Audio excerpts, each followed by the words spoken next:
second. I'm gonna try to explain.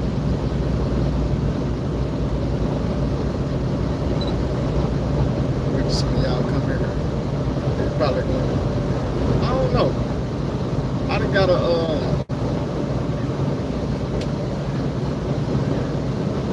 about 2,000 subscribers recently. I'm trying to say lately and recently at the same time. Recently, about 2,000 new subscribers since I've been absent. I don't know how you make that make sense. I can make it make sense. I did drop a viral video, short. What's up with it, man? Y'all can hit the like, subscribe button.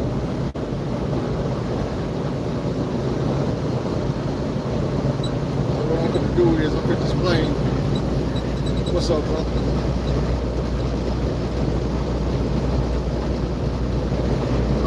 What I'm going to do is I'm going to try to explain why I've been absent and what we finna do for the new year. We're gonna have some big changes, but I'm trying to turn it off.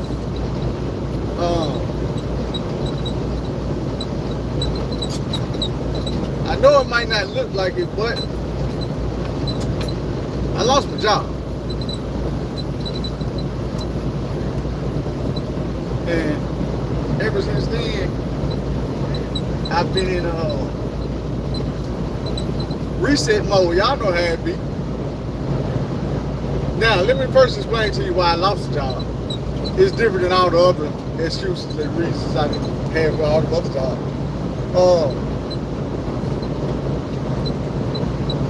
Should I turn it into a story? I might as well. Okay, so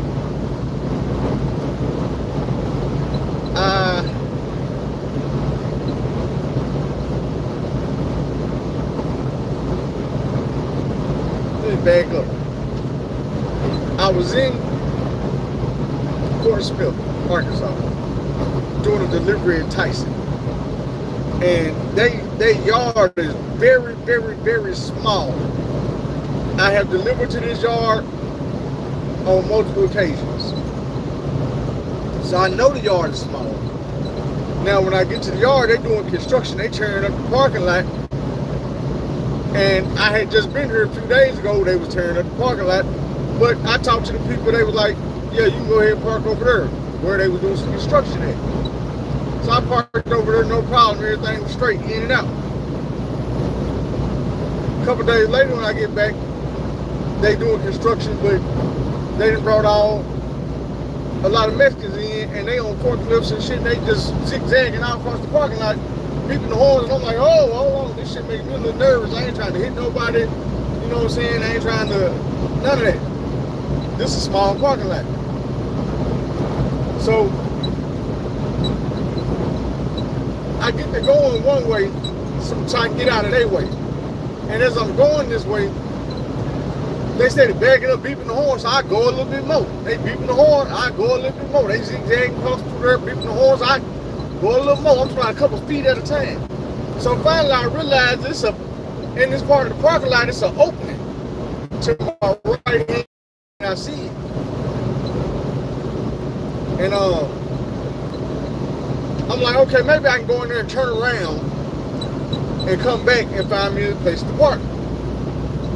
Facing that direction would be a better way anyway, once I turn around and come back, instead of trying to bag in and do it blindside. So I get in there and I see it's a lot of trucks and trailers back here, well, a lot of trailers. And it's small back here too. So I'm trying to whip around. And as I'm trying to whip around, the very back corner of my trailer hit another trailer, and it's like, it's scratching. So I jump out and I look. So when the essay get the people back there, they looking. So I'm like, damn. I'm gonna be 100. I probably would have tried to get up out of there without nobody knowing that I had did that, if I could have did that. But wasn't none. I didn't have no room to finish even turning around. It was so small. I'm stuck. So we go through that whole process. Dude come back there, he like, man, don't trip, bro. It ain't your fault. The people at the gate should have told you not to come back here. They didn't tell you, so it's on them. I'm like, it sounds good, but I know my company's still gonna end up paying for this trailer. I called to talk to everybody nice and cool about the situation. So I go on back to work. They shoot me down to Texas. I go to Texas. I come back to Texas, I go home. I get off my home time, I'm back in the truck. They shoot me Batesville, Arkansas, pick up something, head back to Texas. Y'all know how it was.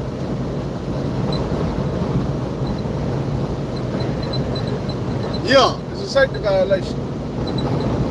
But what they were saying was it ain't my fault. Because I should have been told, once you go back there, you just back there. You know what I'm saying? And what they were saying is, the people at the gate should have told me not to go back there. Instead, they got these people beeping their horns at me like, hey, bro, go that way. I don't know that these folks don't work here all the time and they don't know not to go back there. So I went back there. Got stuck. Caused a little damage. There wasn't a whole lot of damage, but a little damage. Now I'm back at work for a week. I done went to Texas, came back to Arkansas, took the weekend off, came back to work Monday, shot back down to Texas, and back and forth to Arkansas, Oklahoma.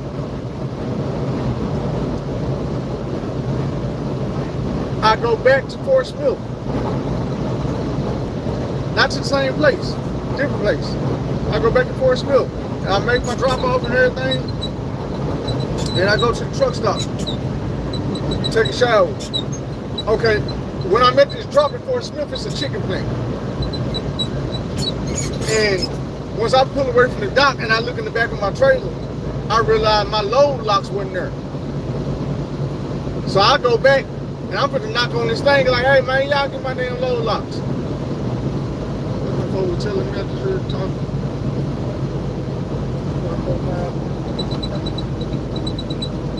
Over here trying to sit on no damn express lane. I ain't getting no express lane.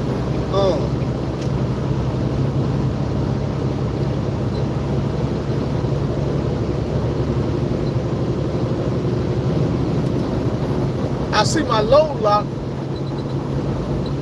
slanted sideways in the dock door. The dock door closed. So I'm like, okay, I try to grab it and pull it, but it's a lock. So it's stuck in between the door frame. I got to get up here and manually unrelease it and release it.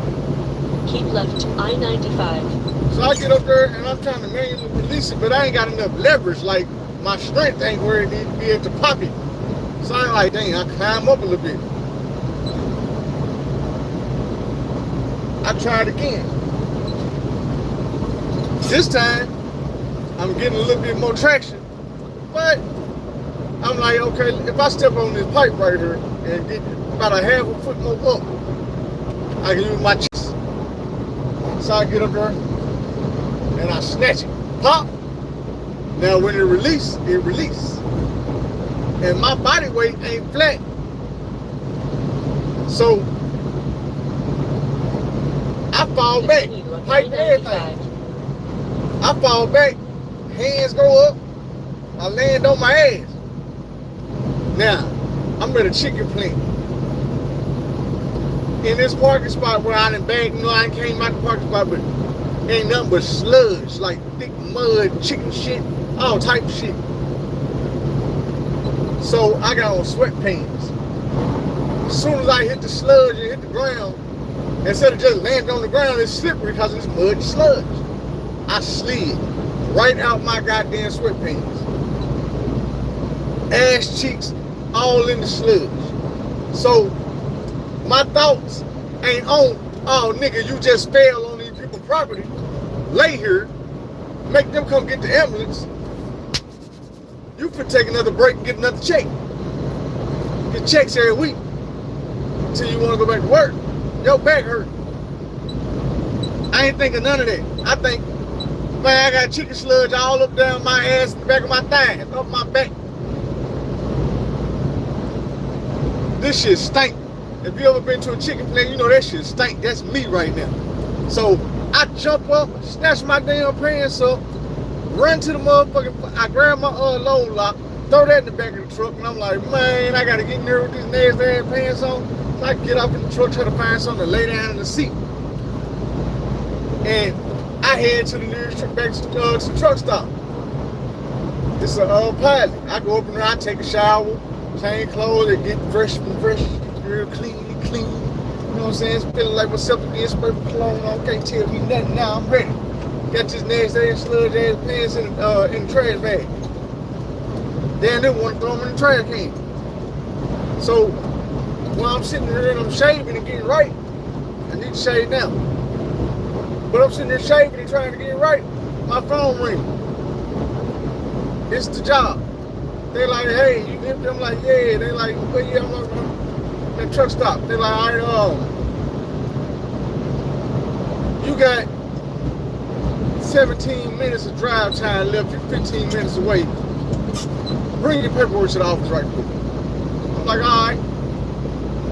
Now, I was nervous about the shit that had happened last week.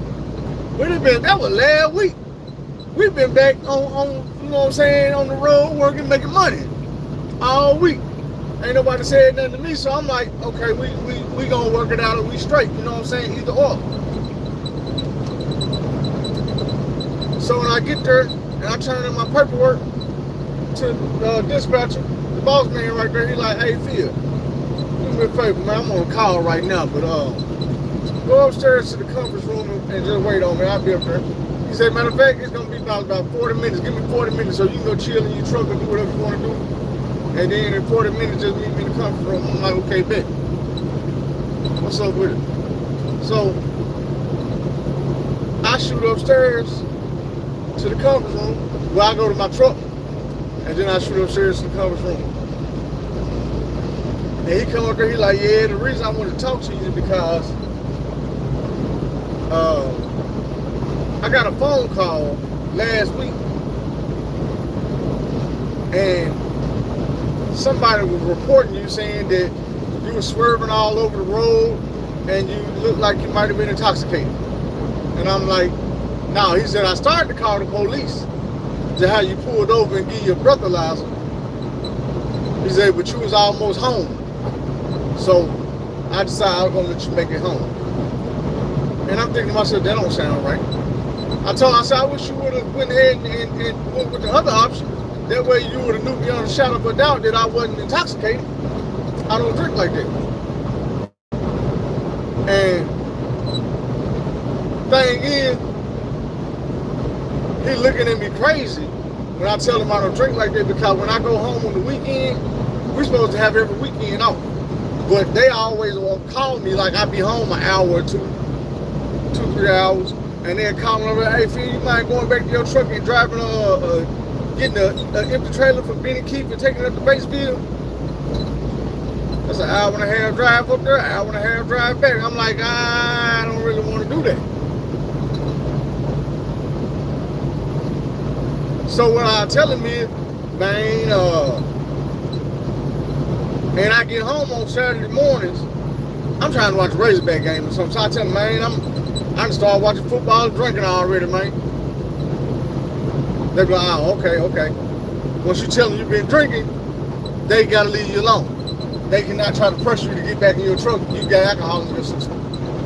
So I tell them, man, I'm at the house, man. I've been started watching football and putting these beers in there. I've been drinking. They be like, all right, we're fine. We'll see if we can find somebody else. I said, okay, good luck. So he looking at me sideways when I tell him I don't drink like that. And I really don't drink like that. I don't sit around drinking beers, watching football every week. I watch football, but I eat pizza and chicken wings and some shit. Anyway, he like, yeah, man, I started to call and have you breathalyzed, but you were so close to the house, I figured I'd just let you make it to the house. Now, I wanted to argue dude up and down, but I'm a humble person. And I'm like, man, once a person made their mind up about me, whether they right or they wrong, that's how you feel. I'm not going to break my neck or strain my brain trying to convince you otherwise of what you think. Because you, first of all, might not even think that. You might be using it as an excuse to get away with what you really feel or what you really think.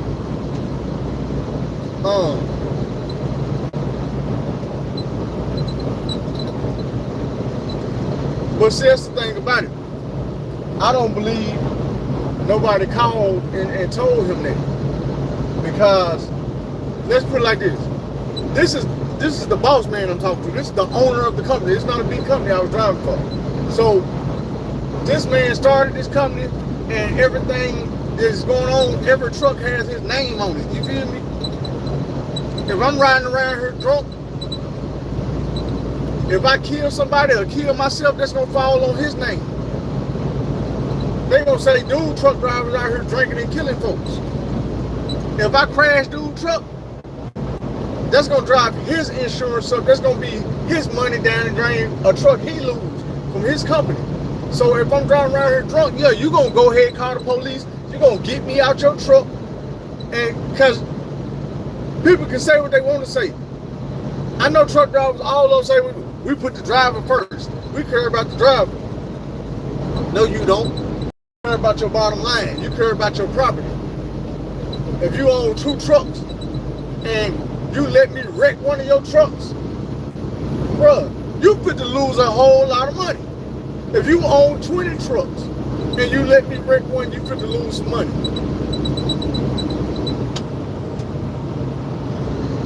So that's how I know. I'm like, bro, you've been running your company for some years. You're not gonna play with your property like that. You're not gonna play with lives like that. Because if I do hit somebody or I do kill somebody, they're gonna sue you. They ain't gonna get no millions of dollars out of me, all that money people think they get from truck drivers. They gonna get it from the company. So now you're not gonna play with your company like that. You're not a novice. You're not a beginning person. You know what I'm saying? I've been driving 20 years. You've been paying, and I've been driving 5 years, 6 years.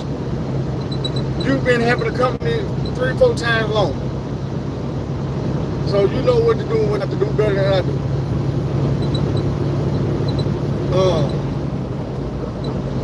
Now what I will tell you is, I don't trust these companies when I walk in. This happened to me before. When I walk into one of these countries, one of these companies, and I see the MAGA hats and the ICE hats and the Doge hats. Last time it was just MAGA. It wasn't no ICE and all that other shit. But I walk into this dude building, and up on the shelves, I see ICE hats, I see MAGA hats, I see Doge hats, different colors and different designs. And I'm like, oh, these are Trump hats, Trump 2028 hats. I'm like, what the fuck? I'm surprised they even gave my black ass a job. But like I said, it's the bottom line. They might not like your ass, but they will use you to fuck up if you're gonna make them $50,000, $60,000 right quick.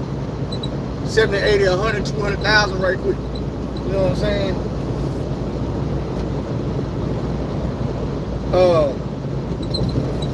So yeah, he like, well, and that combined with the little incident that you had at Tyson last week, it's a safety violation, and we're gonna have to let you go. He said, man, you're a good dude. I like you. It's just, I don't know about the trust you drive with trucks. I'm like, all right, man, okay. So like, is it somewhere you can go, like, in the area we can take you, drop you off there once you pack your stuff up?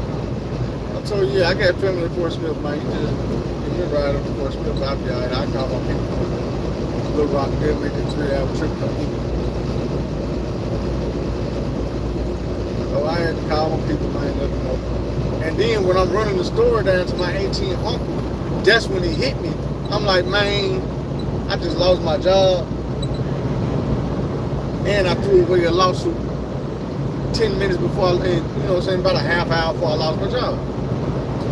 I said, if I wouldn't have been in such embarrassed mode, I would have laid on that damn ground until somebody found me. and had to call the ambulance to get me up. I'm not getting up. My back hurt. I'm crying. I'm in pain. I'm laying here in this stinking ass shit. I'm embarrassed. All this going on in the lawsuit. Because first of all, why did y'all put my load lock? You know what I'm saying? Why y'all put my load lock in the door instead of putting it in my truck where you got it from? Now I got to come back. I got to climb up here to get this shit. It's locked. You could have just leaned it up against the wall. It's locked. So I got to climb up here to unlock it. That's how I got hurt. It's on y'all.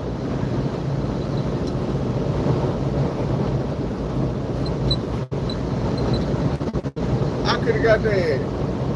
You can't prove no back injury. You can't disprove a back injury. All you can do is take the patient word for it. And my back locked up. I'm thriving in pain.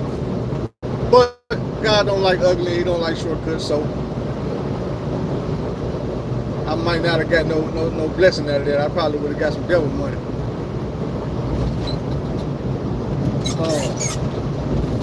That came to the store. Y'all know me and God. Tight like that. So I go home and I sit and I chill. I got enough money to pay this mortgage, pay your car notes, your phone bills, pay this stuff, because even though I be spending money and I be doing stuff, I be saving money and putting money up. Times like this. So I chill, man. I go to the house, look at it like a mini vacation. So I put my applications in, doing my work. And time started running out. That money started getting short. I ain't gonna lie, that money started getting short. Before we getting nervous. I got a phone call from these foreigners out of Chicago. And y'all know how I be about the foreigners out of Chicago. But I was talking to this woman, man. She was talking clear. I could understand what she was saying. And it was sounding good. And something told me, man, give them a chance. Give them a chance. Last time, I heard a voice say, nigga, now you know. You was told, don't go to Chicago, fuck with the folks, they all criminals and crooks. But I don't want to be judgmental on no races of people because of what one or two of them a group of them did. Besides, these people some of these people be Russian, some of them be Albanian. The people I'm messing with right now is Ukrainian.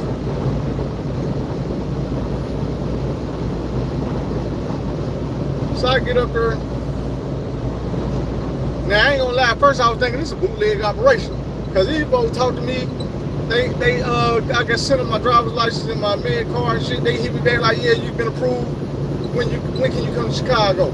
I told you like, all right, so you gonna buy your own ticket, right? I'm like, nah, homie, I can't buy my own ticket. I thought it was a wrap. She was like, okay, well, if you can't buy your own ticket, then we'll get you a ticket. I'm like, okay, now we back on. So I get my, they emailed me the plane ticket. I got about a week before I fly up there. I flew up there, and I'm thinking, okay, they bring me straight to the building. How them last folks did when they pulled the insurance scam. But this was different. I get up there, but I ain't took no drug test, no nothing yet. So I get up there and it's a whole bunch of people in orientation. It ain't just me. It's a woman, like 3 or 4 black dudes, there's some Somalians, a couple white dudes. They was already there before me. So they was further in the process. So I'm talking, they let me know what was going on. They was like, man, go back there and get you some pizza or something, bro. And I know you been on that plane. I was like, shit, I get it when I'm done. She was like, the woman told me, she was like, boy, you better go and get it now. And they already ran through about 5 boxes. These people were hungry. And some of the Ukrainian dudes come here and eat too. And they bought the pizza, so I guess they come here and eat if they want to. So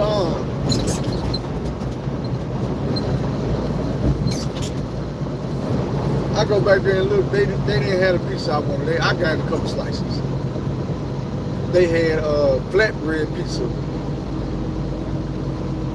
And it had like the kind with the spinach and stuff on it. I'm looking at it like, man, what a real pizza is, man. I'm from the South. We eat big chunks of meat, extra cheese. You know what I'm saying? With a robust sauce. You know what I'm saying?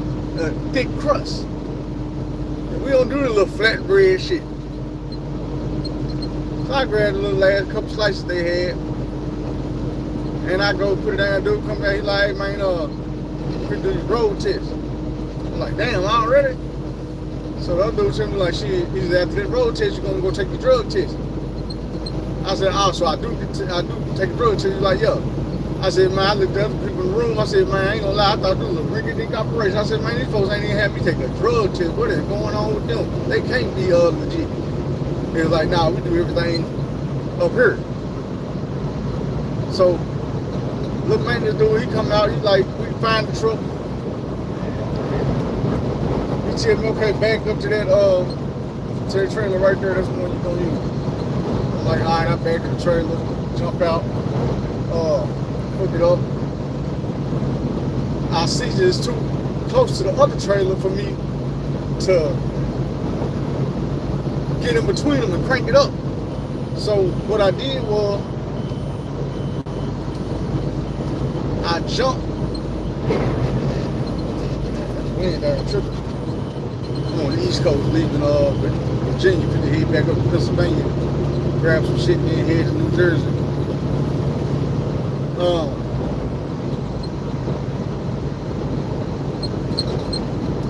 I jump back out the truck and I unhook from it. I pull up, and I back up and I slide over. So when I backed back and got back under the trailer, I hopped back out and did it again. He asked me, he's like, what was you doing? I said, man, the trailer was a little crooked.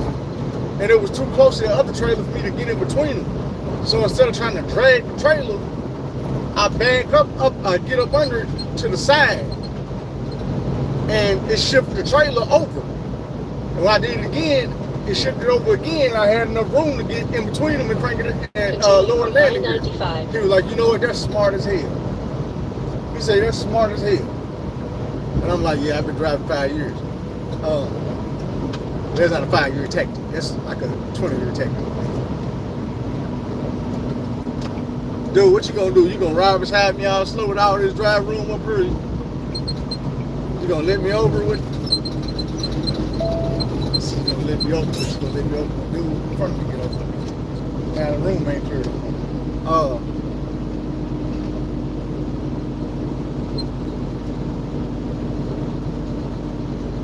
He tell me, he said, okay, so do what I need you to do for your road test. So at this point, I'm realizing he not even fit to get in. We ain't fit to do no inspection. We ain't fit to do no in-cab inspection, no none of that.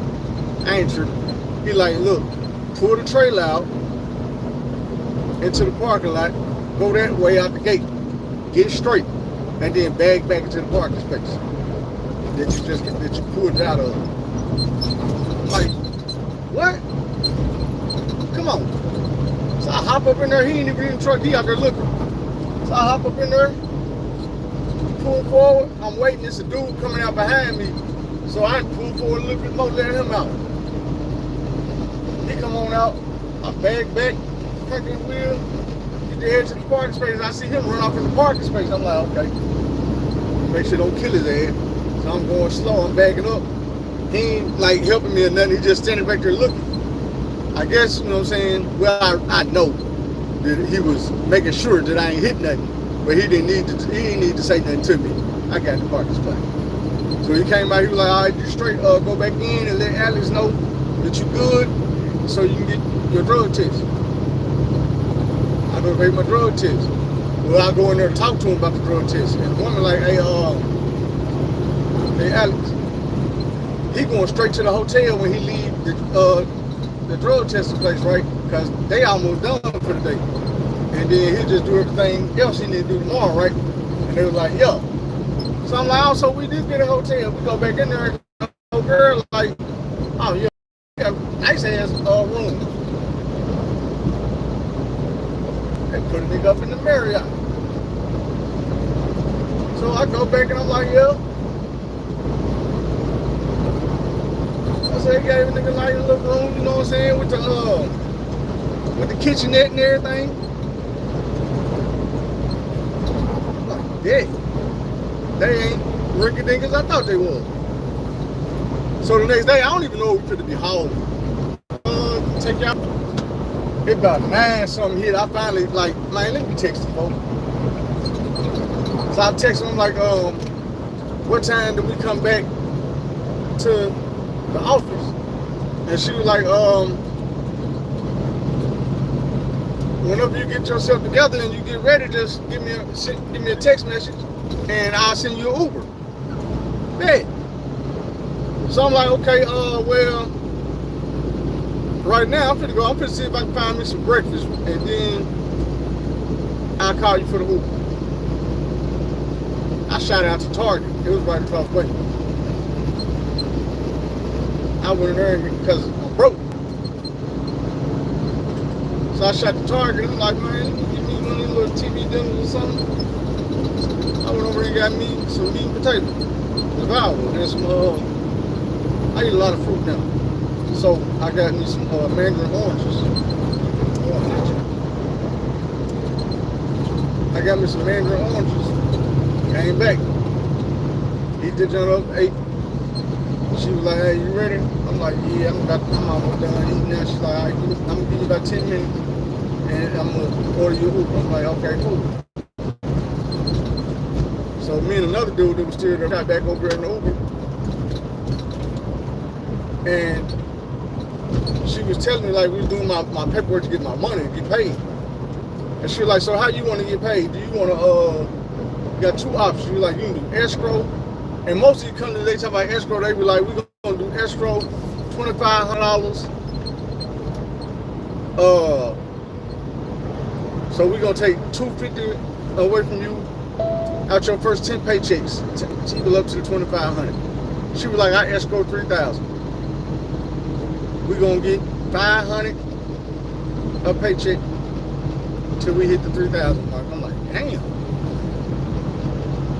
She say, or you can just forfeit your first 2 weeks and you won't get paid till your 3rd week. And you don't owe no escrow. And I'm like, man. She was like, if you do it like that, you can still get you can get a cash advance for $350. I'm like, shit, I might have to do that, get the cash advance. And she was like, what? She's like, I'm gonna just tell you, our drivers make good money, so even if we take that $5 from you, you still bring home. I'm not gonna say the amount, but she was like, even if we take that $5 from you, you still bring home. And the amount she said was more than what I done brought home from any truck driving job I done had so far. It's like, so you should be good at it. So you can do it that way if you want to do it. You still have enough money. I'm like, are you serious? And it's a 1099 job, so I already knew my checks was gonna be my full paycheck. But I'm like, is you serious? We get paid every 2 weeks or what? She like, no, it's a week. Man, you playing. You playing. We is not making it. So then I found out we hollering U.S. mail and we special. Got to get certified. Got my certification yesterday. And all I could think when I was thinking about that was, man, look at God. Look at God. Right when you thinking that somebody did something to you, man, dude had to fire me to make way to get where I'm at right now. Now, I ain't gonna lie. They running the shit out you, boy. Let me tell you. I left Chicago and drove to Pennsylvania. It was about 7.5 hours. When I get to Chicago, and when I get to Pennsylvania, they like, yo, grab this load and take it to North Carolina. I'm like, when in the morning? They was like, no, nigga, now. Fuck you mean in the morning? You got to go now. I'm like, man, I just drove 7.5 hours. That's another 7.5 hours. They like, nigga, is you working or what you doing? I'm like, shit, I guess I'm working. I'm like, don't worry about your time. We gonna straighten that out. You straight. I'm like, so I'm not gonna be in violation? Nah, bro, we got you. You straight. So I'm headed on down to North Carolina. I get to North Carolina. When I tell you, I had maybe a 5-hour gap. They wanted me to go get something else, pick it up back in Pennsylvania. And I'm like, man, bruh, I just got off. I'm gonna have about 5 hours. They're like, okay, we need you in Pennsylvania, ready to load to take back to Virginia. I shot back to Pennsylvania early that morning. Made it up there about 10:30. Picked the load up at 11:30. Jumped in the truck. Making my way to Virginia, watching the Razorbacks. I got to Virginia, I was supposed to be there at 7:30, I got there like 7:17. Shit. Them folks, first of all, that wasn't my original route. I was supposed to go back to Pennsylvania and move inside Pennsylvania. But something happened and I ended up taking somebody else's route to Virginia. So they were like, okay, we're gonna give you $100 extra in your check for helping us out. We appreciate that. I'm like, all right, man. Plus, I'm getting, right now I'm making 75 cents a mile for the rest of December.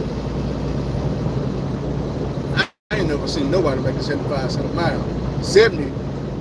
I seen one motherfucker that was getting 30 years in say he was doing 72. 75 cents a mile right now.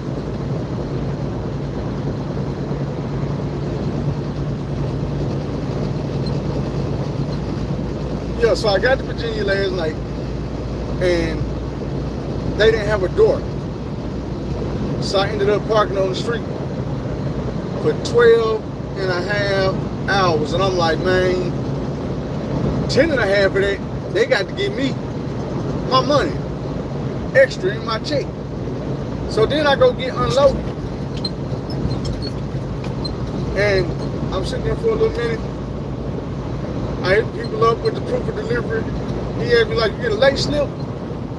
I'm like, nah, do I need one? He's like, yeah, go back there and tell me to give you a late slip. So the woman gave me a late slip and she marked it down for right then. So I get about another 2 hours on my late time. So now that bumped me up to like 12 hours. Some extra pay.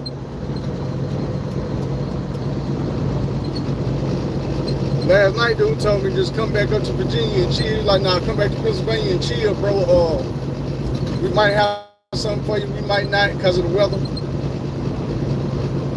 So I told him I'm gonna be up there about 4 o'clock this afternoon. Shit, he called me back like, hey, we got something for you for like pick up at 1950 and take it to New Jersey. So if I get up here by 4,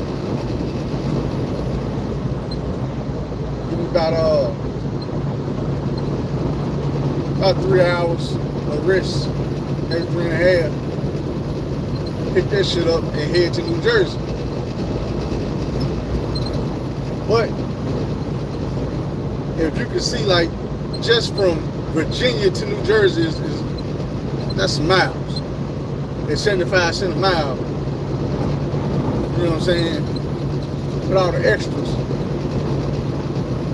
That's a whole lot of money to be making in a day. You know what I'm saying? I'm used to truck driving jobs where I'm making $250, maybe $300 a day. And we doubling that. And I was sitting here, you know what I'm saying? I was telling myself, I said, man, I can't get one of them good $100,000 jobs, $150,000 jobs until my 3 years is up from my accident. My 3 years will be up this summer in June.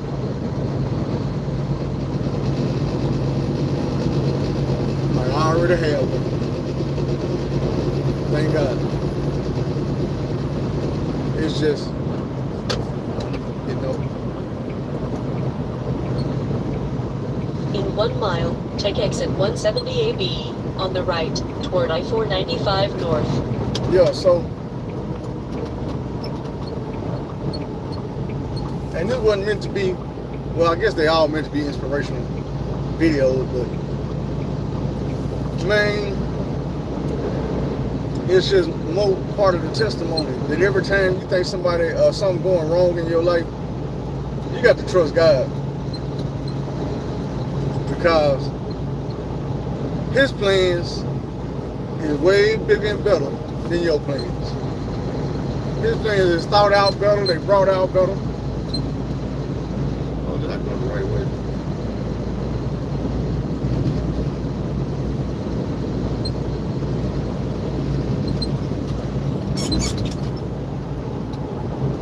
Take exit 170 AB on the right toward I-495 North.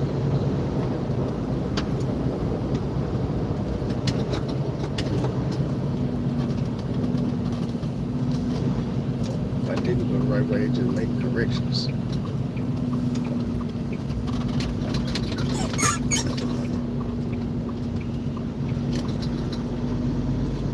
Nah, they make corrections. I got on exit too early.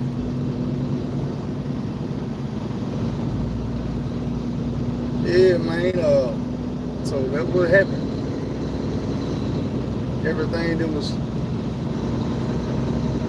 looking like it was going wrong ended up going. In 1/4 mile, turn left on Terribly Virginia right. 644, then take the ramp on the right. Now I ain't hating the job at all, but I know it's gonna come a time where I'm gonna be wore out. I'm gonna be to the point where I'm Turn tired. left on Virginia 644, then take the ramp on the right.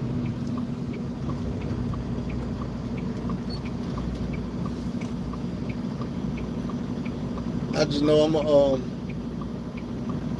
I ain't gonna say that, because last night I got 12 hours sleep on accident. That was like my refresher button, so, you know.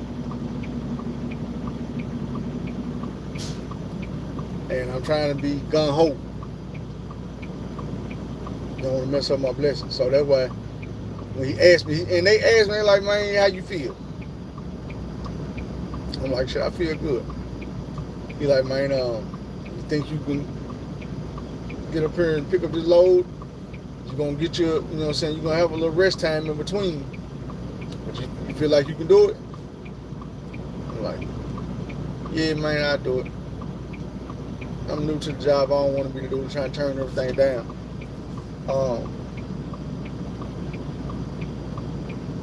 So we're gonna see how that works. Now, what they did say is, because I'm mainly going up and down the East Coast. I figured out that our headquarters is Pennsylvania. Every time I drop, I come back to Pennsylvania dead head.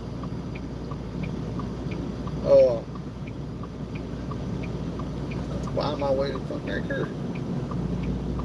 He's probably looking at me like, that nigga slow.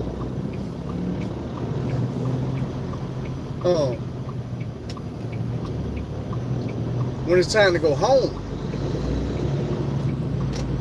let's say, first of all, you got to put your notice in. The woman told us in order to take you, like, put it in about 3 weeks ahead of time to go home. 3 weeks. But Take the ramp on the right to I-95 North, then keep left. Keep left to I-95 North.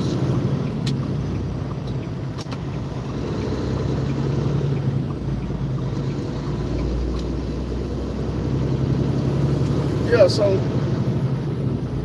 I was talking to my dispatch yesterday. I'm asking him, like, man, how we do our home time? Like, how do we put in for how many days in advance do we need to, or weeks do we need to, in advance do we need to put in for it?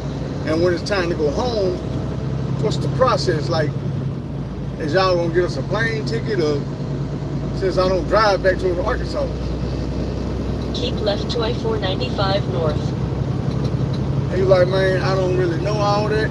Nobody ever asked me before, but this is what I'm gonna do. I'm gonna get with these folks and I'm gonna ask them, and then I'm gonna get back with you, and I'm gonna let you know what I come up. So I looked at my messages last night and I seen he hit me back. He was like, look, I told him I want to go home for like the 28th and 29th. Now the 29th or the 30th this month. And he was like that. He said, man, they can accommodate that. He said, but what they said was it's on the driver to buy a plane ticket and you gotta come back to Chicago and drop off your truck. And then fly out and in of Chicago. And I'm like, man, that makes sense. So I'm gonna hit them up today and make sure that we well, I guess I'm not. It don't matter. I'm probably not gonna go home at the time. I just thought about something while I'm talking to y'all. I'm broke. I had found a good deal, like $2-something on a round trip ticket home out of Chicago. Man, I can't buy it right now.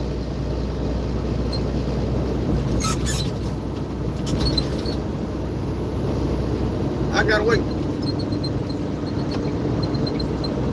And seeing how it's gonna be about another week before I get paid, I ain't gonna get paid. They pay on Monday. I ain't gonna get paid this Monday. I get paid next Monday. So then, in 3/4 of a mile, keep right to I-495 north.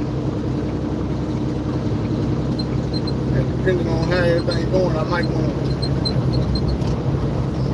work a little bit more. Because I was thinking, they say we can stay home for up to a week. So I might do it like that. I might work my 3 weeks and then at the end of the month, or the beginning of the month, whichever one, come home for a week and just keep it like that.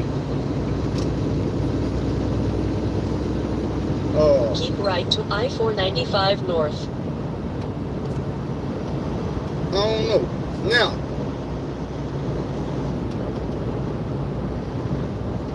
let's talk about these 2,000 subscribers and these 3 million views I done got in the last week and a half. I dropped a short video. Continue on I-495. And it was something I seen that was just funny as hell to me. And I'm like, man, I have not seen this all over the internet. And it ain't been saturated and ran through yet. So I screen recorded it, chopped it up, and then I put it online. And I come back like an hour later and it had 23,000 views. And I was like, oh shit, that shit jumping. And I woke up the next day and it was like 200,000 views. So the next day it was maybe like 700-800, then 1 million. Next day, 1.5 million. Next day, 2 million, 3 million, 3.5 million. Right now it's sitting there like, I think 4, I don't know, I think it's at 4. But my subscribers and all that was going up, and I'm like, damn man, if I'd have been monetized, blessings on blessings on blessings.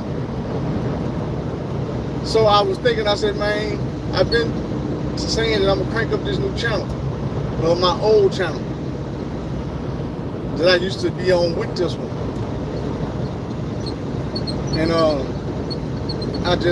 I never could seem to get subscribers over there. So what we're gonna do is we're gonna go over there and tell these stories anyway. And we're gonna trust in God that the subscribers gonna come. Because he just showed me that, hey, dude, I can give you thousands and thousands of subscribers, I can give you millions and millions of views whenever I feel like it. Put the work in. You never know when it's gonna happen, just trust it's gonna happen, so I'm definitely gonna do it. I changed the name of the channel to OG. The OG stands for Options and Guidance. Because that's what I want to offer. Some options and some guidance. Which is primitive stories and these life stories. Give y'all some options on things to do besides the shit I did, and some guidance on to the young people who need to know how to not only avoid them situations, but walk out of the situations they are already in. A lot of times they don't understand that part of being an OG is making up your own mind and doing your own thing. OGs ain't here just to tell you what to do. OGs is here to show you, because look, I do it myself. So young people need to know that. And I know that dealing with young people, they got to deal with other young people. So it might be some consequences behind walking off or whatever. But that's a might be. It's guaranteed you're going to have some consequences for doing the stupid shit. The gang banging and the being a follower and the doing what your homeboy wants you to do. I'm just saying. I guarantee you're going to get in some bullshit. Or die. Them the options. That's how they go. Like, you can use any one of these people that you know from the hood, celebrity, P. Diddy, all of them. Was rich as hell. Top of the world, billionaire. Now his ass facing consequences because he was doing dumb shit. Thought he was cool, thought he was getting away with it, but man, God don't miss none of that. And sometimes you thinking God letting you get away with it when he really giving you time to quit. Because he love you, like, hey man, nigga, you just gonna keep on. I'm gonna give you another 2 years to get, you know what I'm saying? Your mama might give you 2 minutes. God give you 20 years. Man, I'm gonna give you 20 years to get your shit together. Have fun. Get that shit out your system and come back to me. Year 21 hit, you ain't learned your lesson, huh? Don't worry about it. You take these billions from you. You take this empire from you. You take your friends and family from you. You take the hot food from you. You don't need no hot food. Get in that cold jail cell. Just look at the thin ass blanket. Give you a rough ass blanket that's thin as a sheet. When you used to having that 500,000 count thread, the Egyptian kite. You ain't getting no more of that. You know what I'm saying? They tell you, Cassius say, you like to sit in the corner and watch people play with their meat. I know where you can watch that at. I know where they playing with their meat at all the time, and you can watch it. Go to prison. You know, I'm using Diddy for example, y'all didn't realize. But I mean, that's how it is. The Lord worked in mysterious ways. So you can't say that he won't give you 15, 20 years to get it out your system, to do what you're gonna do. And you also can't say that, hey, that man was there God was there protecting you for the whole 15, 20 years, making sure you didn't get killed, making sure didn't nobody topple your empire over. Because he giving you get all your worldly riches. I want you to have $1 billion. I want you to be happy. Let me see what you're gonna do with that $1 billion that you asked for, you prayed for, you waited for, you scammed and worked for. Let me see what you're gonna do with it. I'm gonna give it to you, bam. Oh, you ain't get St. Jude no money? You ain't throw no money over to the cancer research? You ain't buy no turkeys for the homeless? But you bought a new yacht. You got all the Maybachs. You know what I'm saying? You got that new Lambo truck.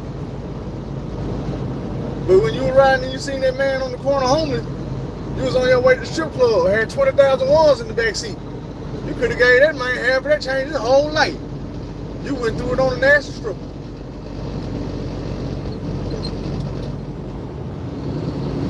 You know what I'm saying, man? You can't play with God. God play with us. We his creation. We his Barbie dolls and his G.I. Joes, man. He put the game together and we do what he want. Then he give us free reign to do what we want, and he sit back and say, well, let me see what you want. Let me see what you're gonna do. You ask for this, I'm gonna give it to you. Let me see what you're gonna do with it.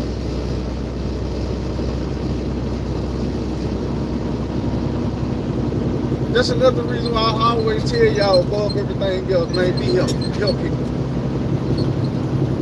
Because in this life, you gonna need, guaranteed, you gonna need some help. I don't care how your shit's put together. You can have the best job, airtight. You the business owner, you making all the money. You ain't doing no criminal activity. You ain't gonna go to jail. You ain't doing no gang banging. You ain't upsetting nobody. You ain't making no enemies. And that ain't gonna do shit for cancer. That ain't gonna do shit for a disease or an accident that you might have to where you need somebody to push your wheelchair.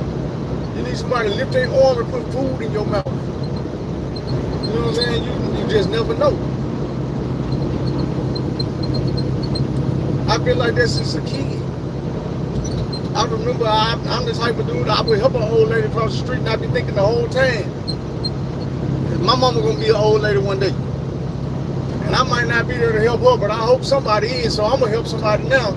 So later on, when she need help, she'll be able to get it. And I just always felt like that's the way the world works. You help people, because you're gonna need some help one day.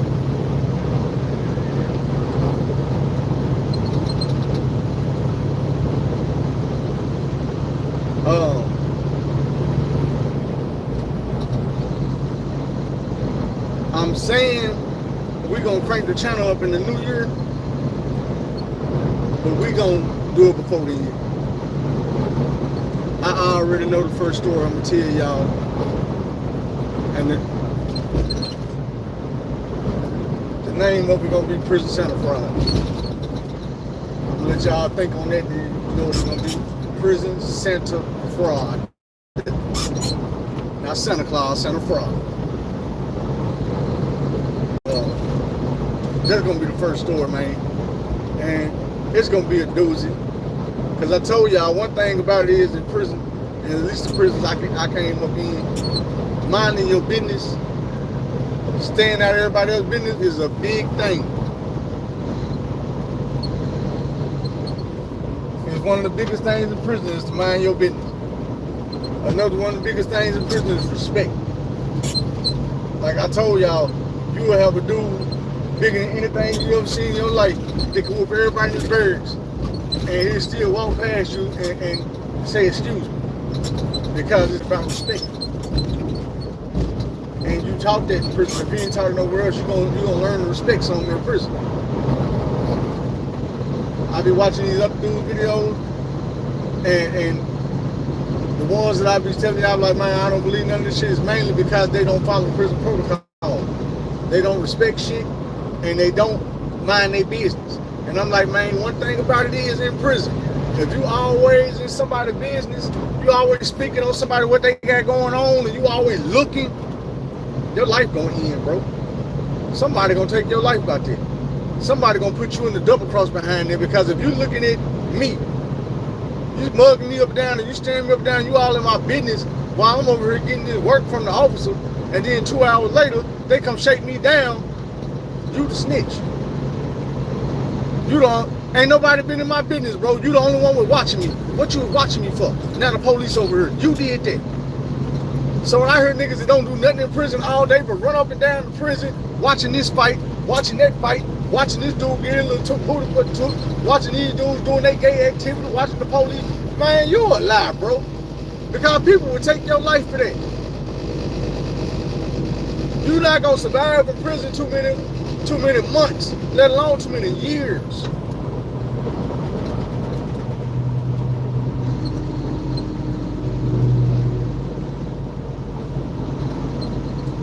You know what I'm saying? You're not gonna last like that. So I don't believe that. But that's not saying that you're not gonna see stuff and you're not gonna hear stuff. Yeah, when it's a fight, we done open barrels or something, you're gonna watch it. When it's a fight and it's a closed door, you're not gonna see it. You might hear the outcome. Them folks go in there and close the door. Everybody not fit to run up to their door and get to looking through their window at these folks fighting or whatever they got going on in here. 9 times out of 10, it's gonna be somebody standing outside the door on security. They not even watching. They not even watching. They got their back up against the door and they looking around to make sure ain't nobody running to go tell the police, or the police ain't coming to the barracks, or none of that. You come running over there, making the spot hot, what you think gonna happen? 2-3 people come over here running, looking at his door, and these folks in here fighting or standing or whatever they doing, and the police come, who you think they gonna blame it on? Exactly.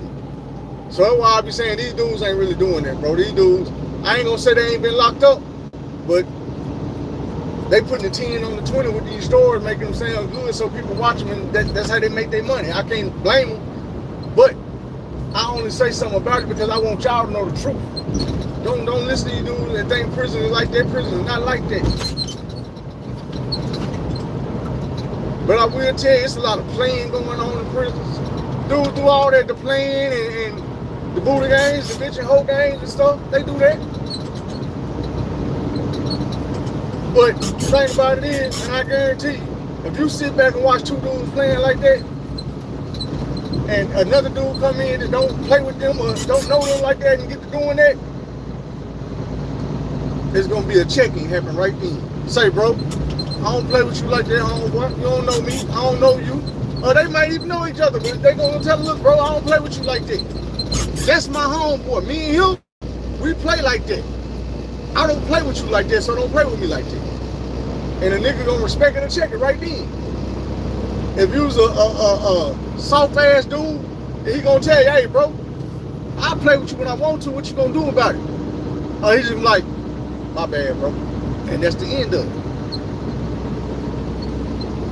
A nigga either gonna play with you or he not. But it's on you to tell him, hey, bro, don't play with me. I don't get out like that. Then you playing with him, say, man, that's my homeboy. I told y'all I played like that for a minute when I got in prison. And I said a minute, I'm talking about a small minute, a few months. And I be extreme when I do shit.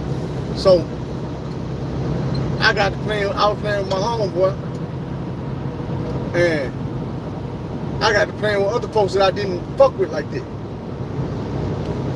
Because they played with their homeboy, we get to work, and everybody just playing. So I get to play to the old school nigga. And he said something to me because he was like, bitch, I'll fuck in your ass or something like that. And I'm like, bitch, you don't know me. Bitch, I'll make love to you. I'll make you love me. I kiss you in your mouth right now.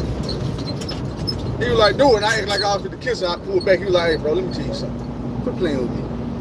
Quit playing with me, bro, because you don't really know me.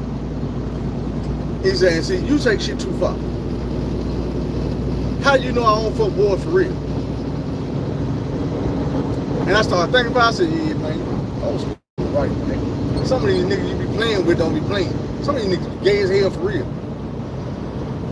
And you want to play like that, next thing you know, they grabbing on your ass and shit.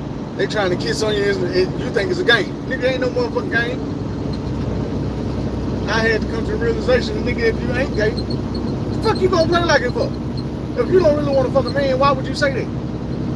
Because he might really want to fuck you. And then, as the years went on, I realized and seen that that's how they turn these dudes out. They'll play with them like that for real. And it don't be no, one of them be playing, one of them don't. But I done told y'all that several times, man, they'll get you used to being called a bitch, being called a hoe, being talked to like you feminine. And then next thing you know, it don't stop. That's the only way you're getting talked to from now on. And it be people, they be going around letting people know, hey man, you know that's me right there, brother. Man, what you talking about? Hey, yeah, man, I'm working on dude, I'm finna get it. Motherfucker might come tell you, and motherfucker might not. Thing is, it ain't their business. Keep left to 270. It ain't their business to come tell you. They can get in a lot of bullshit for that. But some motherfucker gonna tell you, hey, bro, you stop playing with dude, bro. You stop playing with that dude, man. And I was in one of those situations where didn't nobody come tell me. He told me, hey, man, you stop playing with me, bro. Because he knew, first of all, there was a lot of times where motherfuckers told me, say, nigga, you a real nigga, so I'm gonna tell you. You just green, you don't know. but you not no fake ass nigga. So I'm gonna tell you, bro, cause we not gonna let you go out like that.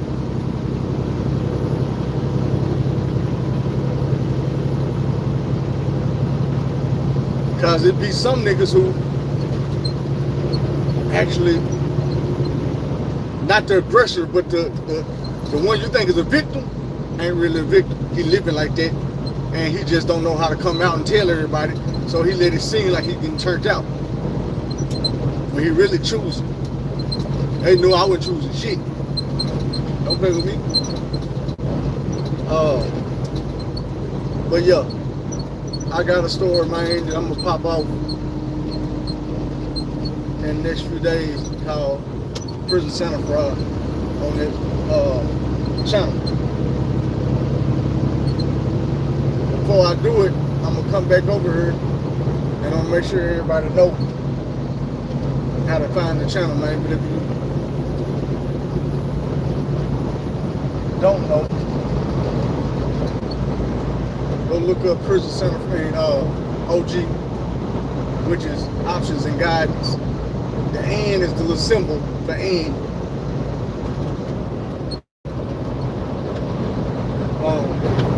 Y'all go look it up, man. If you ain't already subscribed to that channel, go subscribe to it. In 1 mile, keep left. If I start to seeing people going over there subscribed, then I'll go ahead and drop the story sooner than a few days. I'll probably do it tomorrow here. I'm seeing people over there subscribed. I was gonna shut this page down, but my subscribers went from right around 10,000 to right now it's sitting at last time I looked, which was last night sometime, it was 11,800 something. So it's like every day is going up about 100 subscribers. So I feel like, shit, what's the point of shutting it down? I just stay over here and do my keep left on my political I-270. shit and my sports shit, whatever, you know what I'm saying? Entertainment news. There's been a couple things I wanted to come in here and talk to y'all about, man. But I ain't gonna lie, I was just Continue on I-270. I wasn't feeling right. It's hard to feel like yourself when you got the bills coming. But like I say, I'm behind on a few things now. But for what I know or what I'm looking at, thinking, and I don't want to count my chickens before they hatch, but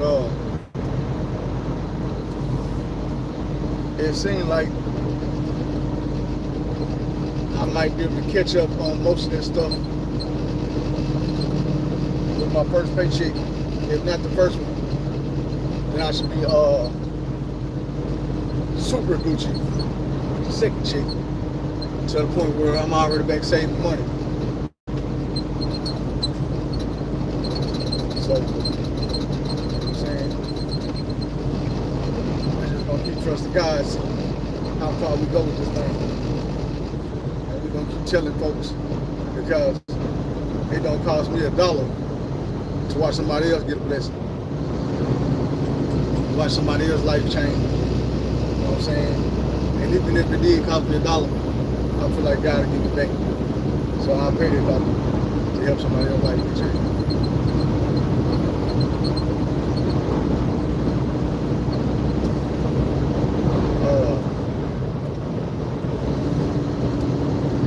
I don't think I'm gonna like being away from the house, my mama and my dog, 3 weeks at a time. But it's sacrifices necessary to get where I'm trying to go.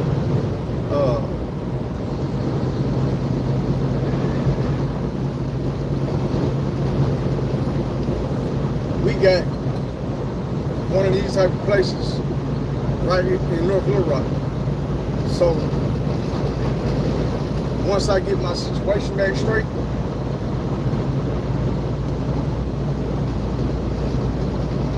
I might just be able to holler at them and ask if I can transfer to them.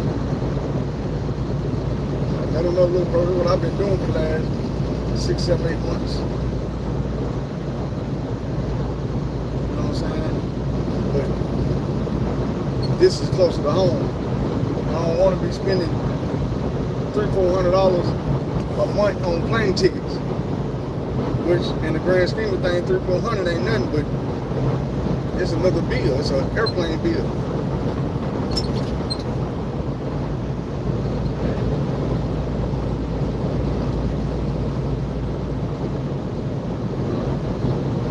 Skies is friendly till they ain't.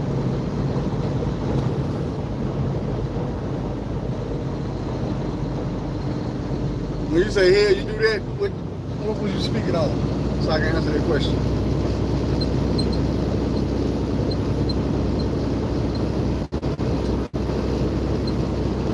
And if you're speaking on that plane in prison, you gotta realize I got locked up, I was young, I was 18.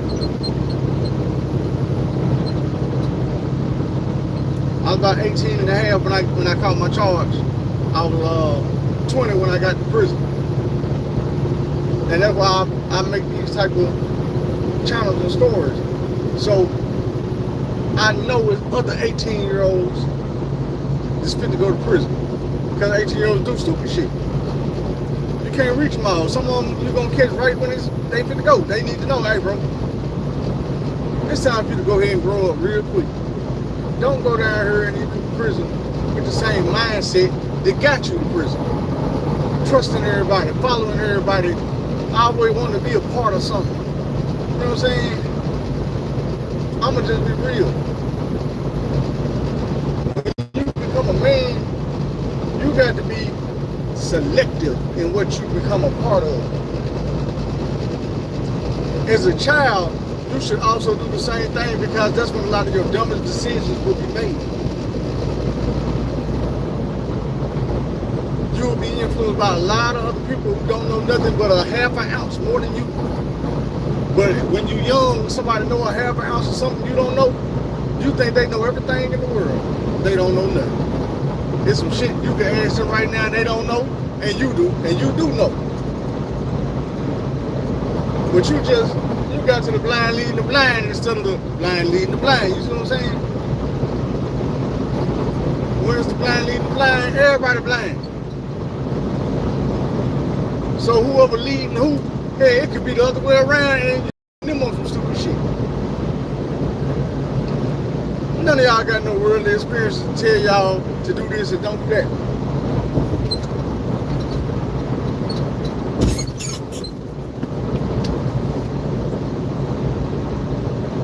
So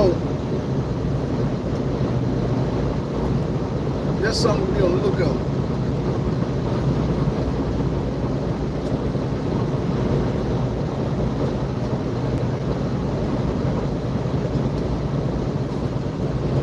I'm trying to see what else it was I had on my mind to talk to y'all about all this time. I don't really remember everything I wanted to say. Some stuff just outdated.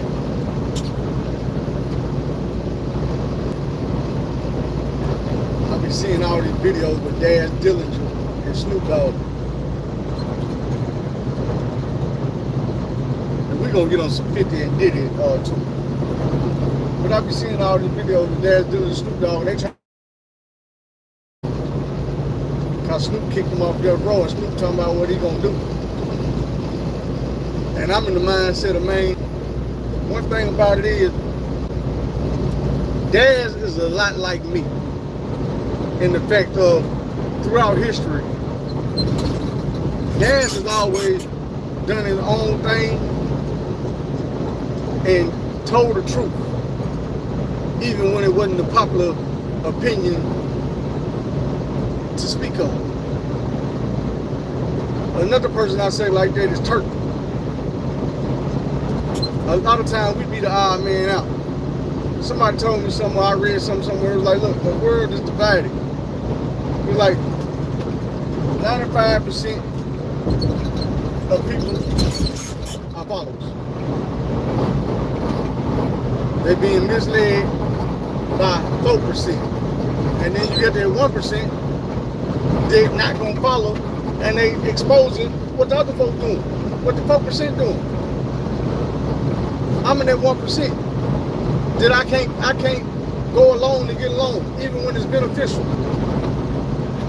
I can't hop online and tell y'all lie after lie after lie after lie because it's gonna make me $5,000, $6,000, $7,000 a month. And that's all I gotta do is sit back. And then you watch my whole life change in the video.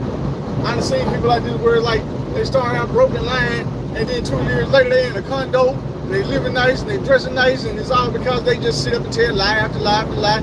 And after so long they get caught up in the lies, they don't know how to stop. I've been on YouTube long enough to be that type of person. I just showed y'all I can sit there and make up a story. And it's gonna be good, it's gonna catch your attention. Again, not me. It's gonna catch your attention. You're gonna get invested, you're gonna come back. But I wanna help people. I wanna give people options, I wanna give people guidance. I wanna help people through depression. I wanna give people a next step in their life to say, hey, man, look, I need to get out of this situation, and I want to be there to see you get out of it. Because I done been in a bunch of situations where I thought ain't no way out of it. When I was being abused as a child, I used to sit in my room at night and cry and think, ain't no, this shit ain't gonna stop. Dude he gonna kill me one day. I'm gonna kill him. I used to sleep with knives under my pillow. Knives jammed in between my bed. My mama be in the kitchen like, where all the damn knives at? You'll find out next time dude put his hands on me. I remember I had this one night, I had some red paint. I painted the knife like it had blood on it already because I used to trying to hype myself up to go on and juke this dude. You know what I'm saying? I'm 11, 12, 13 years old. I remember when it first started happening, I used to go sit outside my mama in the bedroom. Outside their bedroom, they had 2 vases. The vases was either outside or inside, but it was right there in the doorway, right there. I think it was outside. Because it wouldn't have made no sense the door open up inside, so you couldn't even close the door all the way back if it was the open door all the way up, if it was a face right there, so they was on the outside. But I used to always think about it, man, I'm gonna grab one of these faces and just twist his door down real slow and walk in there and smash his face into the face. It ain't gonna end his life. But when you wake up with a bloody face, like what happened, I'm gonna tell him, but you ever put your hands on me again. And I know he gonna probably wanna fight, but I'm gonna run outside the door and grab that other face. And when he come out the door, I'm gonna swing that, he can catch him with that too. I just told you to leave me alone, bro. And you're gonna keep on playing. And I'm gonna stop being Mr. Nice Guy, Mr. Bust your face up, I'm gonna bust your whole life up.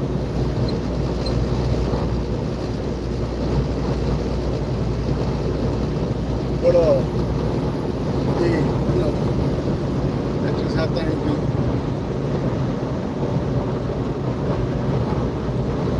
Like I say, I want to help people out of them situations that I used to find myself in. See, my thing is, I ran to some more family, and you know, sometimes family be like, hey man, I'm not gonna get in the business that's not my house over there. I can't get in their business.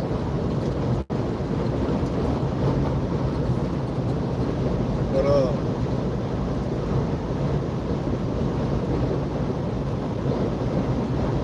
I didn't have nobody to tell me, say, bro, go tell these folks. Go in there and speak up for yourself and get it. Like, look, even before you go tell them folks, go tell your mama, look here, bro, I don't feel like I'm being protected in this house. So if you can't stop putting his hands on me, I'm gonna go talk to them other folks. And they probably gonna come remove me out of this house. Y'all probably gonna get all kind of child abuse charges, and they gonna take the rest of the kids. And is that what y'all want to deal with? If not, then you need to tell your boyfriend and your baby daddy, your husband, get yourself under control. Because if you test me one more time, that's the only option. I'm gonna have to go find somewhere I can be safe in. And I'm gonna tell the judge that I don't feel like my siblings is safe here either. Even though I feel like they really was, because nobody ever got beat on but me. So, but I'm just saying, if you're going through something like that and you don't feel like you're safe, look here, man, go help yourself, because mentally, that shit took a toll on me for a long time. It fucked my self-esteem up, it fucked my character up. And ultimately, I had to go do a whole lot of years in prison to get back. And it still didn't get back yet. I didn't shake all the way back till I started doing YouTube. I started talking about this stuff, and when you talk about it, you see stuff that you can't see when you just in your head thinking about it. And one day I realized, you know what? I forgive dude. He human too. I did a lot of stupid shit in my life. He was doing stupid shit in. You know what? I'm not gonna let it keep taking up space in my head where I sit at night and I think about why me and all this and that. Nah, man. It is what it is. It happened. I made it. I survived. I came out the other side better because of it. Because maybe if I wouldn't have went through that, I wouldn't have been the person that want to help people. Maybe I would have been the type of person that like to hurt people. But now I know how that shit feels. So I don't want to be running around here in life making people a victim. Because a lot of people might think that, hey man, once the physical pain is over with, you good, right? No, the mental pain is 1,000 times worse than the physical pain. The physical pain don't last but a few minutes, a few seconds sometimes. If you really get hurt, okay, a few days, maybe a few weeks. You know, on my leg, bro, a month or two. That physical pain and that mental pain was with me from 13 years old till I was in my 40s, like 40, 41. I got out of prison, I was 25. I was not done with the mental anguish and the mental pain of what I went through behind that. I was still in my feelings and mad when I seen dude or somebody brought his name up. Now I'm mad. Because I see him. Guess what? He not mad. He going about his life. He worried free when he see me. He not sitting here like, oh man, you know, damn. Hate that nigga. What the fuck he doing over the phone? I'm feeling all uncomfortable in my own crib. Obviously he here. Well, he got to be feeling pretty A-okay. He has no problems about walking through this threshold, being around me. Just being real, he didn't even help me a few times. I remember the water heater went out. I went and bought a water heater. And he couldn't physically, because he had a stroke and all that, he couldn't physically help me get it up in this thing. But he stood there with me and encouraged me. Like, hey, I can't help you with it. Roll it over to this side. Get up under it. Put your hand over here. Bend your knee. Okay, lift with your knee and that's your back. And I finally got it in there. Thing is, like, the closet was like 2.5 feet off the ground. It ain't like I just had to push it off into a closet. So I got it up in there, and then he showed me how to hook it all up and light the pilot. And it's been working ever since.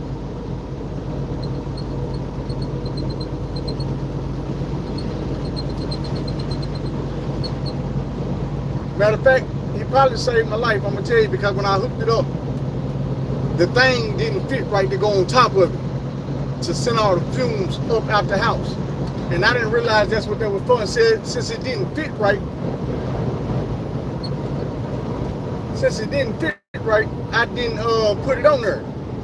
And when he came back and looked, he was like, hey, where that thing get to go on the top? I'm like, shit, it's over on the side. It wouldn't fit right. He was like, shit, you better make it fit. I said, why you say that? He was like, cause that's for them fumes that come out the water heater. said, man, that shit'll kill you. He said, you gotta put the thing on there so the fumes go up. He said, that's that little thing that come out the roof. It's on every house. Yeah, you gotta put that on there so the fumes go up out the house. And the reason why I say he saved my life is because that water heater is about 4 feet from where I sit when I'm doing YouTube at the house in the garage. Like, I'm at a desk, right? In that corner where Zena be sleeping at when we be in the garage, is that door with that hot water tank in. Me and Zena both been dead up there. What's up with it? Exotic Rum, you still hanging with me, mate?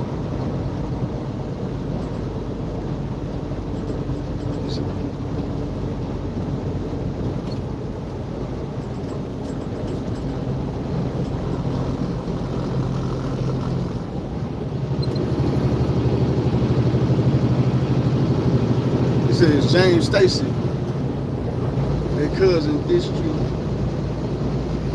Nah, is James Stacy here somewhere? Cause that's my real cousin. Nah, that was my cousin Gerald. He's straight. We talked it out.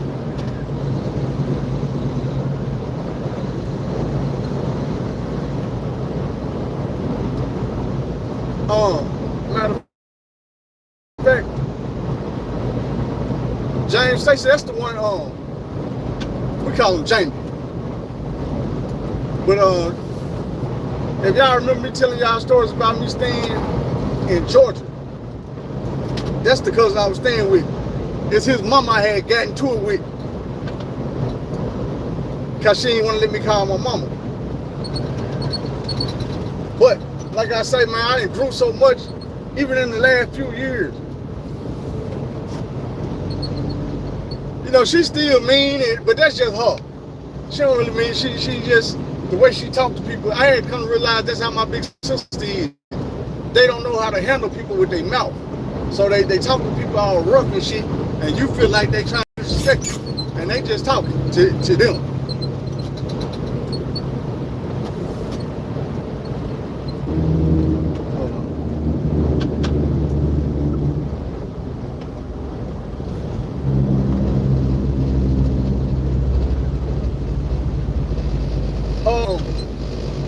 You talking about truck driving? No.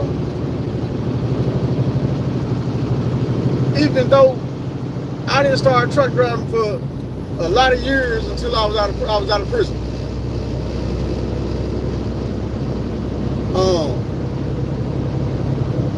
A lot of companies don't give a damn that you're a felon. It's what you did, not if you did something at all. So after so much time go by, they only gonna look back so far anyway. Sometimes they'll look all the way back, but like even on the application, they gonna tell you, hey, we consider the crime, not just that you caught a charge, but we're gonna look and see case by case what happened. So, you know, now if you got like a vehicular manslaughter or you riding around drunk and that's where your felonies come from, then you probably not gonna be like, and even with that, I done seen on applications where they be like, have you had a wreck in the last 5 years where somebody died? And I'm like, damn, so what if it was 6? Nigga, self-explanatory, if it was 6, we don't give a fuck.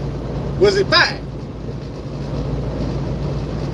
Have you had any DWIs in the last 5 years, in the last 3 years, in the last 10 years? You know what I'm saying? With truck driver applications, they gonna be very specific on what they looking for. Every company is different. And they gonna tell you up front, like, hey, certain shit don't matter. Certain shit, it mean the world. But one thing I did find out about, like, because even in prison, when you getting ready to come home, they start handing you out their list where they talking about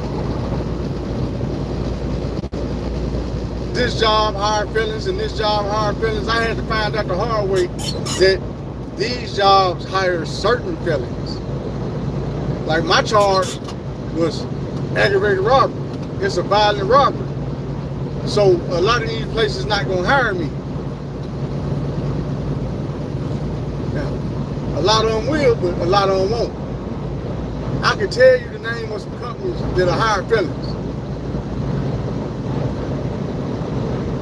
I can tell you the name of a company like, a lot of people don't want to hear this, but Golden Corral. Now, if you got personality about yourself, if you got manners about yourself, you know how to talk to people, go to Golden Corral and become a servant. It ain't like being a waitress at a regular job or a waiter at a regular job. You ain't got to go get nobody their food. You ain't got to take nobody their orders. The only thing you're going to do is pick up plates off the table and refill drinks. The thing about it is, Golden Corral has a lot of repeat people come and eat. So people start fucking with you if you work there. They'll start coming in, they looking for your section. They want to sit in your section. They want to finish the conversation you was having with them 2 days ago. When they left you that $40 tip, they gonna leave you another $40 tip. I went to Golden Corral and had the opportunity to do that, but I chose dishwashing because I didn't want to be in everybody's face. You know what I'm saying? I wasn't comfortable just wanting to walk out there and talk to everybody. And I was thinking, I don't want to try to remember everybody's orders and shit. Now I got to thinking after I was in the dish room, nigga, just go to the corral. Ain't nobody taking no orders out there. These niggas get up and fix their own plate. But my first day, I went out for a cigarette break. And old man was on the phone with his wife. This old man was probably like 50, 60. And she was like, baby, how your day going? He was like, man, not too good. I've been here an hour, ain't made number $45. This man say he been here an hour, ain't made number $45 in an hour. You feel me?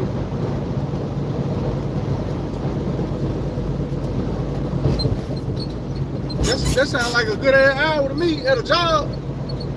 Well, you got some niggas out here working for $12 an hour, $9 an hour. Niggas out here think they balling because they getting $20 an hour. And you out here having a bad day because you ain't made number 45. Hey, I know some niggas out here selling grams ain't making 45 an hour. Struggling, trying to get it. Ain't nobody came and got nothing but a little 3-5. A couple 3-5. It might pick up later on tonight, but this go to Corral. These folks coming in all day long. Every table. Take exit 32 on the right to I-70 West. Every table is gonna leave you something. So if you're doing 12 tables an hour, when they all leaving you $2, $3, $5, some of them leave you 10 and 20, and you making $40 an hour, you stay there 8 hours. Hey, my nigga, you made you look come up. You straight. You can pay some bills. You go buy some food.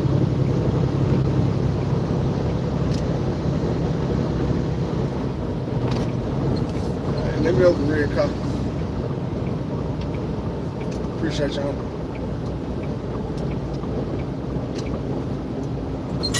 But yeah, man, it ain't hard, man.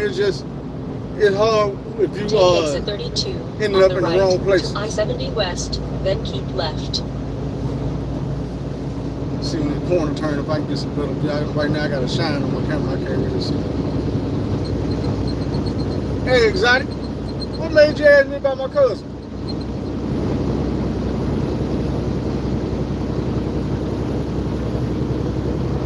I just seen Keep food left to on I-70 Thanksgiving. West. We took about 1,000 pictures together. I don't know if I posted them or not. If I did not, post a couple so y'all see.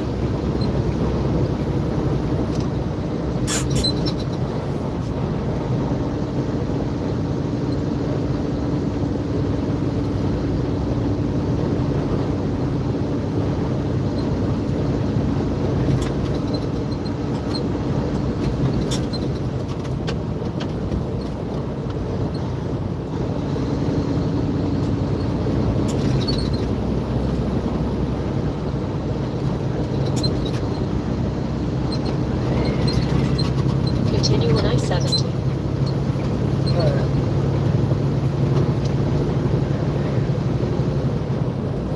But now I seen his mama on Thanksgiving. I was helping my mama out the car. So I seen him.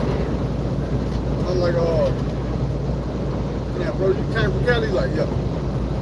So I say, where your mama at? She over there in the car. And I'm telling him, I'm like, man, look, I got my mama. Let me help my mama. He's like, nah, I got her. I said, nah, that's my responsibility. Your responsibility over there in that front seat. You help your mama. He's like, shit, my mama don't need no help. She's straight. I seen her get out the car, I ran over there. And instead of letting her get out the car, I gave her a hug in the car. And she was trying to tell me, wait, hold on, let me get out. And I'm like, no. She's like, next time you let me get out the car for you. And he said, see why I don't be trying to help her? I said, man, there's one thing about it. I looked at that and I said, I ain't scared of you no more. I said, you ain't gonna be telling me I can't hug on you and love on you, you my auntie. I don't know how many more chances I'm gonna have to do it. So you can't tell me what I can and can't do as far as loving on you. And she looked at me like she wanted to start talking shit. And she cracked the grin and just started laughing a little bit. And I was like, yo, you just gotta deal with it. And it's like back in the day, I would've went over there and tried to get her a hug and shoot his head, some shit like that. Talk bad to a nigga or got an attitude. I would've just been like, man, forget it then. And shit, I probably wouldn't spoke to her no more the whole time we was there. I ain't funny acting ass. I just had to learn, man, that's how some people is. My mama had to teach me that about my sister. She was like, look, all y'all my kids and all y'all different. I don't know why you ain't understand. That's just how she is. Her face always screwed up. She always saying something slick. She always got an attitude. But that's just how she is. She don't mean no harm by it. That's who she is. That's her character. Just like you got your character and Munchie got her character. That's just hers. It's fucked up. I was like, you know what, you're right. She always been like that. I don't know why I'm expecting her to wake up one day and be soft and nice.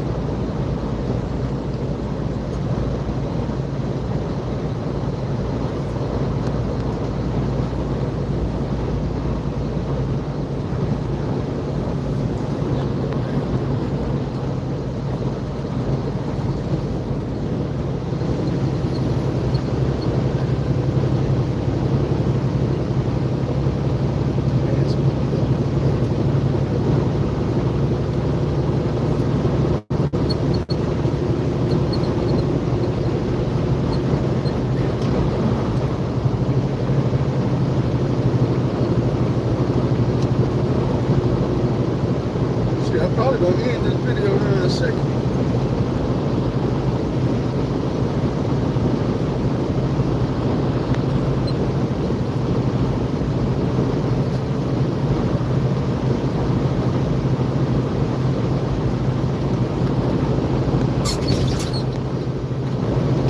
Oh, no, I said we were going to get on it. I ain't even know finished with the dad situation. I was tripping because a lot of people tripping on dads like, oh, he mad at Snoop. And I'm like, no, you got to get it right. Snoop mad at him. Because Dad ain't never went for none of the bullshit. Dad's been straight. This whole time, Dad's done been straight. Dad's was straight when he left Death Row. The first time. Because Daz was the one nigga that used to actually fight Suge Knight. They fought more than once.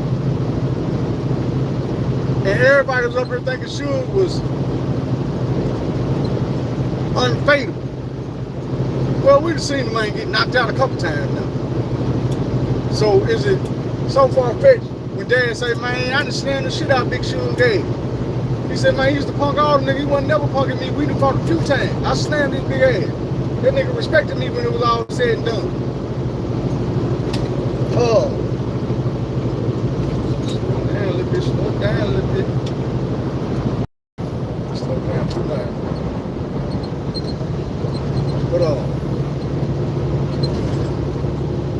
But when Daz left Death Row, he left with all his masters. He left with all his royalties.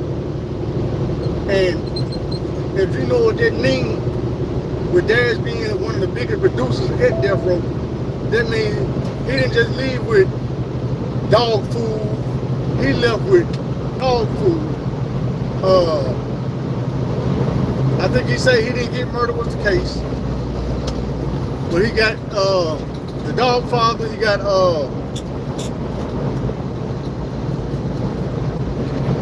Snoop Dogg, what's my name? The Chronic. And he was just saying something a minute ago about how Dr. Dre sold the Chronic. He got 200 million. He's like, hold on, how the hell you get? He said, oh, he took my name off of that before he sold it, so he wouldn't have to split it with me like I wasn't gonna find out. But you still owe, Dr. Dre, you still owe. Probably gonna owe about 40, 50 million.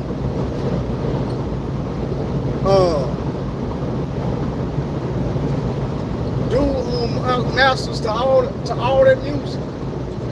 Dude had all that Tupac music that was unreleased, and to avoid a lawsuit, he gave it to Tupac mama. He was like, man, I'm not even gonna make you go suing me and all that shit here. You can have it.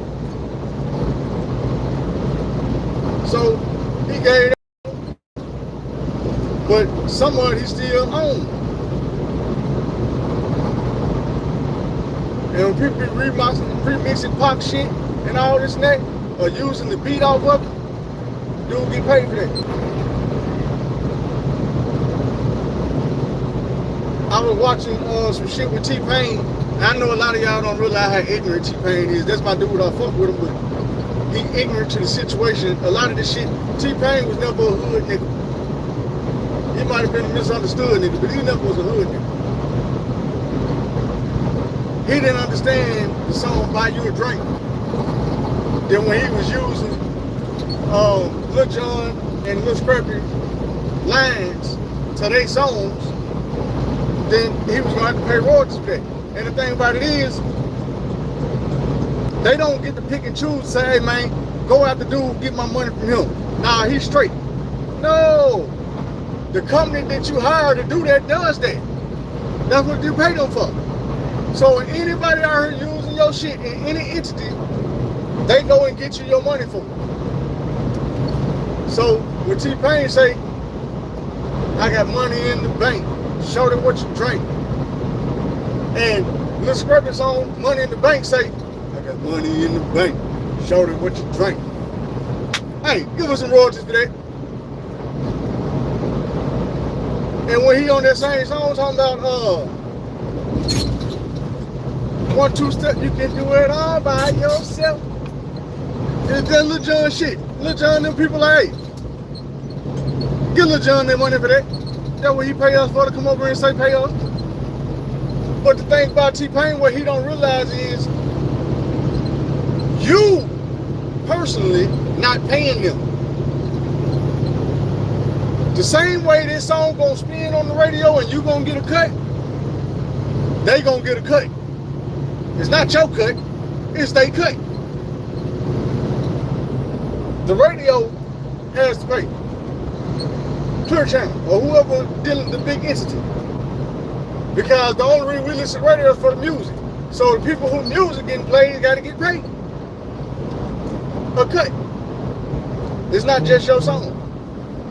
Because you made the song, but you made it with Lil Jon words and you made it with Scrappy words, so now all three of y'all get paid. T-Pain was mad about that.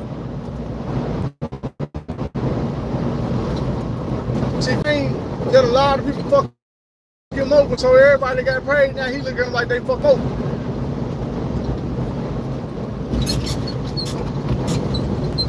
There's a lot of shit that he didn't understand that cost him money. Like him and DJ Khaled falling out behind Future. If you don't know, I'm gonna recap it. Let me see what to say. Yeah, he didn't understand what was going on, so he got into a bad situation with them niggas. Like he was alienating himself from people thinking that they was doing him wrong and they was using him, or that they wasn't his brother. And they was like, nah, bro, it's business. The exact same thing happened with Mason Cameron when they first got on. He was like, Mason Cameron did the song Horse and Carriage. So when it was time to do video, Mason told me, yeah, just holler at your people and tell them I want $300,000 for being in the video. Cam thought they charging me you gonna charge me $300,000 to be in my video? Fuck you, nigga. You ain't gonna. I don't need you in the video. Cam didn't understand. No, nigga, I'm not charging you. I'm charging your label. They give you a budget for your video. They gonna spend money on wardrobe, on lights, on horses and carriages, and all that shit. Everything in the video has to be paid for. Let me get paid for, bro. This not coming out your pocket. The label gonna pay the $300. You come on now.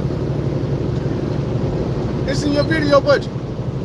Cam didn't understand that, so he was like, man, fuck that nigga that I grew up with, that I played high school basketball with, damn near won the state championship with. Fuck that nigga that I used to get shoes to and all that. You know what I'm saying? Let this nigga wear my hand-me-down clothes and we eat out the same bowl and using the same fork and spoon and shit.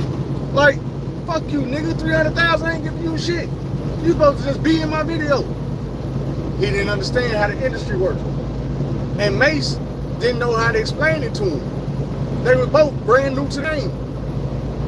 Mace knew, but by the time he said he was trying to explain it to Cam, he said because Cam didn't ever just come out to him and say that, he just never fucked with him no more. He didn't call him. So how am I to know that you ain't called me to come be in the video because you thought I was charging you $300,000? Now that I know that's what it was and I'm trying to talk to you about it, you don't fuck with me. You like, nigga, I ain't taking your phone calls. It was years later when he finally explained it to him, or should I say when Cameron finally realized. And he was like, oh shit. My bad. And they got back right back cool.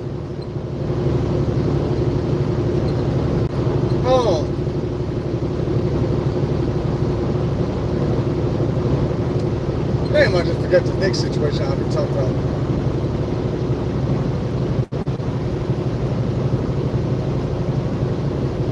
After the day and shit, I was going to talk about something else. I started talking about, let's see what it is coming.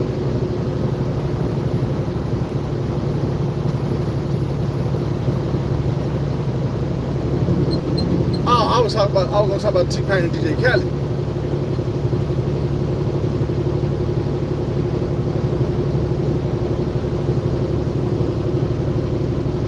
Oh, he went broke because they niggas was robbing.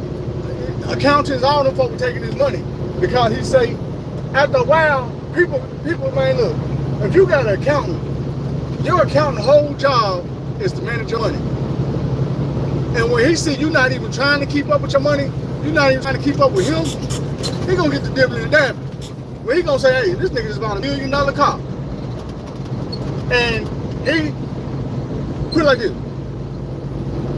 If you buy $1 million car, let's say it's $300,000 worth of taxes on that car. And then you got all this extra, you got the extra shit. So you done went and spent 1.4 on a brand new Bugatti. When you told him to go spend 1, you didn't come back looking or asking questions about, hey bro, I told you to buy $1 million car. Where the 0.4 come from? That car don't cost that much. And then he explains, oh man, you had $300 in taxes, and then you got a tire change. They charge you $20,000 for the tires you wanted. The color you wanted was another $50,000. You know what I'm saying? That's how it go when you buying a car brand new off the lot. Everything you customize, they gonna run it up. That's their job. But when you don't come back and ask about where that $400,000 went, now he look at you like, hold on, sucker. Hold on, sucker. Let me take my wife on a little $8,000 vacation real quick, and I'm gonna wait a week and see if he say anything about that. Oh, he ain't say nothing about the 8,000. Well, shit, next month we going on 20,000. 20,000, he ain't saying nothing about that.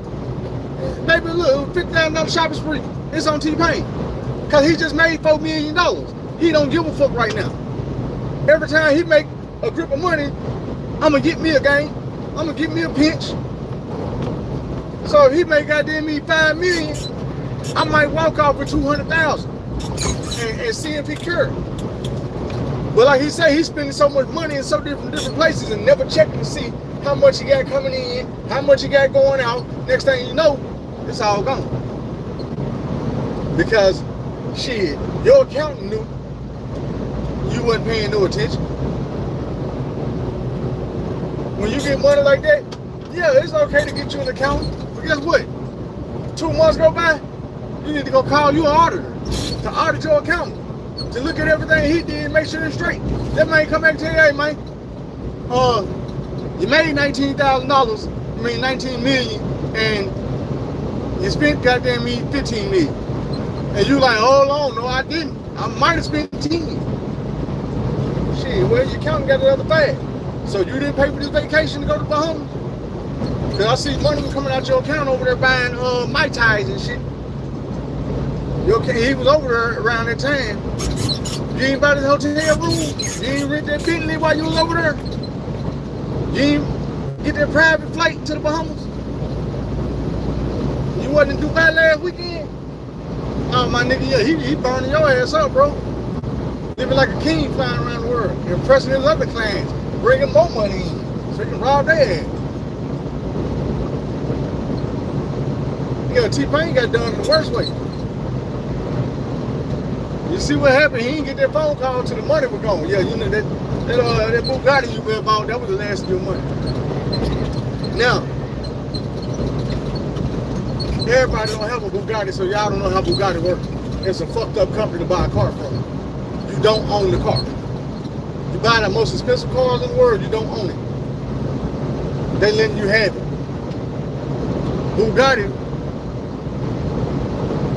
will tell you like this, hey, when you don't want the car no more, bring it back. You can't sell it. If you sell it to another motherfucker without our permission, we would never sell you another Bugatti. You would be on the Bugatti ban list. If you go buy some tires from somewhere else, you can't come over here and get no more service on your Bugatti. And you can't get another car from us. Everything you do got to be done with us. If Ferrari make a car look like ours and we tell us you can't buy it, don't go buy that car. You're going to be on the Bugatti ban list. They did Tom Cruise on the Bugatti ban list. I forgot what he did. He took the car somewhere they didn't want it or pulled up to some type of red carpet event in it and they told him not to. He did something with their car that they told him not to do. And I'm like, man, I would never worry about a car from them folks. But what T-Pain did was he bought the Bugatti and Future and DJ Khaled rented it for the video. I woke up in the brand new Bugatti. When T-Pain seen the car, he like, oh, so this the motherfucker that rented my car. Because you gotta realize, we didn't know at the time that the Bugatti broke him. They knew it. So in order to help him out and put some money in his pocket, when it was time to rent a car out, they would like hit him up like, hey, you want to make 100,000? Hell yeah. Okay, well, let us get your Bugatti for the day, possibly tomorrow. For this video shoot, somebody want to put it in their video. We're going to get your car, we're going to drive it to the video shoot and put it in the video. Give you 100,000 for it. Bet. When he seen the video, he got it on there making a hating ass comment, like, and the reason he explained what he was doing was also hating. I'll break that down when I'm done. He said that he sent a tweet out like, oh, I see the new T-Pain woke up in the old T-Pain, brand new Bugatti. These niggas cracked me up. And he was throwing a little shot, a little jab, letting everybody know that's my car, that's not Future car. Future was just now, you know, him and Ace had this song, Ace Hood. I woke up in a new Bugatti. So T-Pain was getting shut down like Jay-Z in the auto-tune situation at the time, he was losing money. And he was like, man, when Future came out using auto-tune and shit, didn't nobody say nothing. So I guess y'all got a new T-Pain. But he just woke up in the old T-Pain new Bugatti. He was hating. And they had some more words behind the scenes because he was hating. And DJ Khaled chose the side. But he chose the side because you was hating. Like, why not choose the regular real nigga side when nigga you over here hating on him? It'd be different if y'all had a real beef. You made this shit up in your head, nigga, and told the world about it to make this nigga look stupid. Oh shit, man. Hold on.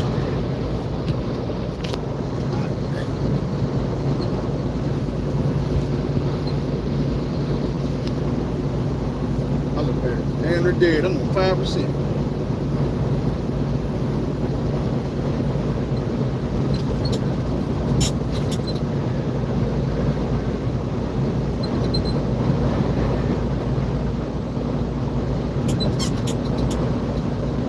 What? Real shit. And you know, I be buying foreign cars and shit. And people always say me like, man, why you buy that Benz, nigga? It's gonna be so expensive to get it fixed.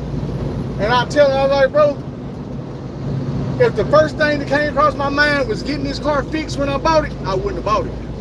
I don't buy cars and the first thing I'm thinking about is getting it fixed. I'm buying cars I shouldn't have to go get fixed. You feel me? I shouldn't have to go get this car fixed. Unless I do some dumb shit. And if I do some dumb shit, then I'm gonna go get it fixed. I don't care how long it takes. I still gotta get the Audi fixed. Cause every time I save up some money, so I'm happy. But this go round, I'm probably just gonna throw that bitch in the shop and tell her, hey, tell me what it costs. Come back 3 weeks later, like, there you go. I done made it and did some since I've been gone. I'm gonna try. Lord willing.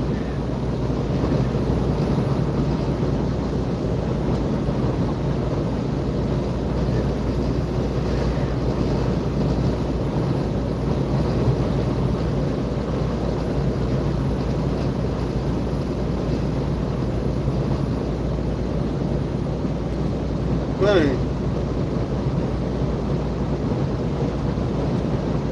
I'm trying to see where I'm at right now. I think I'm in.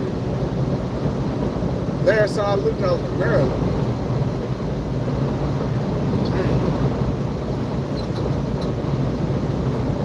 I don't even remember coming through West Virginia.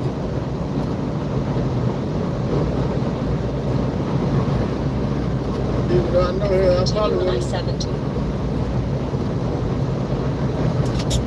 West Virginia. The part I came through yesterday, I was in West Virginia like 5 minutes. You know what I'm saying? Welcome to West Virginia.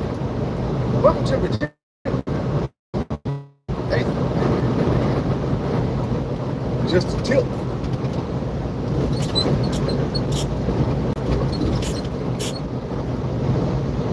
But I don't know, man. You gotta realize sometimes, well, a lot of times, all the time, these people that we look at as being celebrities and being famous, man, these regular people. They do regular dumb people shit. They just do it more expensive than we do. They ain't no better or no worse than us. Like I said, I fuck with T-Pain. I just know his personality ain't the same nigga that he is in the booth. That ain't him. I remember even hearing him say it one time. He was like, man, niggas think I got all these bitches. He's like, man, I'm married to my wife. That's the only woman I fuck with. I don't even know how I got her. She can't even approach me. If she wouldn't approach me, I would have never talked to her. I don't got no game. I don't know how to talk to these women. It's different in the booth. Be who you want to be. I'm like, yeah, niggas in the booth, hell, your ugly ass come out with some shit.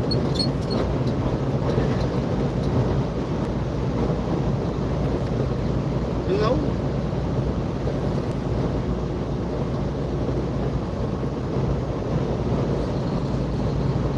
Make it seem like you just the ugly ass lady man. Lady love T-Pain.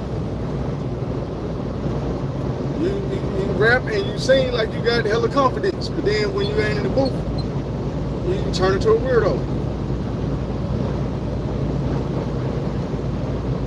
But I fuck with you, dude.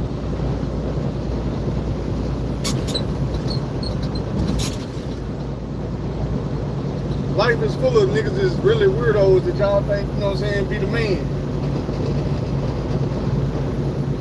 That ain't the case.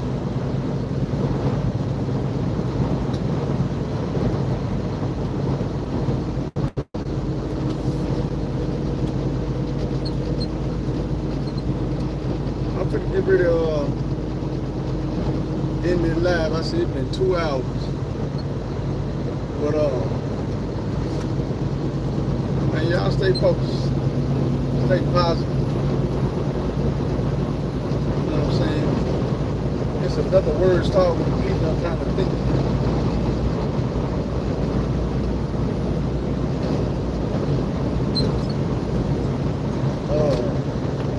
Man, what's the word?